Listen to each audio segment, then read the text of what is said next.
कुरुक्षेत्र की पावन भूमि पर जहां धर्म और अधर्म का महासंग्राम होना था, वहां खड़ा था एक महान धनुर्धर अर्जुन। पर आज वह योद्धा नहीं, एक विचलित मानव था। उसके रथ की लगाम थामे थे स्वयं भगवान श्री कृष्ण।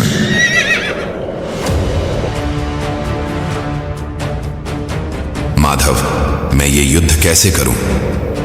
सामने भीष्म पितामह हैं, मेरे गुरु द्रोणाचार्य हैं, मेरे सगे संबंधी हैं, जिनके साथ मैंने जीवन जिया, उन्हीं पर बाण चलाऊं? ऐसी विजय का क्या मूल्य जहां प्रियजन ही न रहे? मैं तो शस्त्र छोड़कर मरना पसंद करूंगा, पर इन पर वार नहीं कर सकता। पार्थ, ऐसा विषाद योद्धा को शोभा नहीं देता। यह मोह, यह दुर्बलता, यह तुम्हारा धर्म नहीं है। तुम जिसे शोक का कारण मान रहे हो, वह शोक योग्य नहीं है।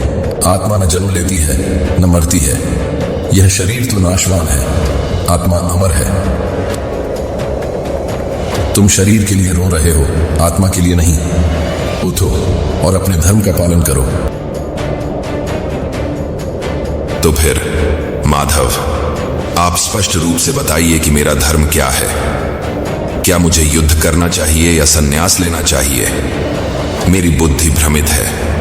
मैं आपके चरणों में शरणागत हूं, मुझे मार्ग दिखाइए। सच्चा संन्यास कर्म को त्यागना नहीं है। बिना फल की इच्छा के कर्म करना ही सच्चा योग है। कर्म करने का अधिकार तुम्हें है, फल पर नहीं। फल की चिंता किए बिना अपना धर्म निभाओ। यह संसार मेरी प्रेरणा से चलता है पार्थ। यदि मैं स्वयं कर्म न करूं तो यह सृष्टि नष्ट हो जाएगी। तुम मेरे भक्त हो, मेरे मित्र हो, इसलिए मैं तुम्हें अपना परम रूप दिखाता हूं। देखो पार्थ, यह है मेरा विश्व रूप। उस पल में समय रुक गया। अर्जुन ने वह देखा जो कभी किसी ने नहीं देखा। ब्रह्मांड श्री कृष्ण के शरीर में घूम रहे थे। देवता नमन कर रहे थे। सृष्टि और प्रलय एक साथ दिखाई दे रहे थे। हे देव, मैं ब्रह्मा जी को कमल पर बैठा देख रहा हूं। रुद्र, राशि, नाग सब आप में समाये हैं। आपकी ज्वलंत दृष्टि सब कुछ भस्म कर रही है। आप कौन हैं?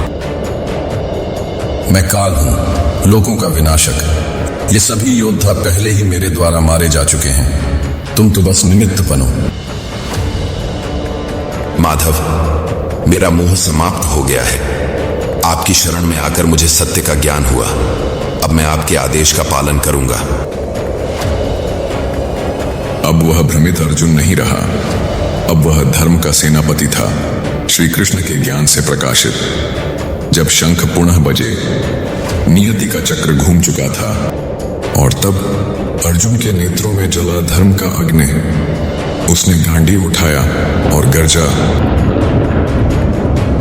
कर्ण, आज तेरे अधर्म का अंत यही होगा।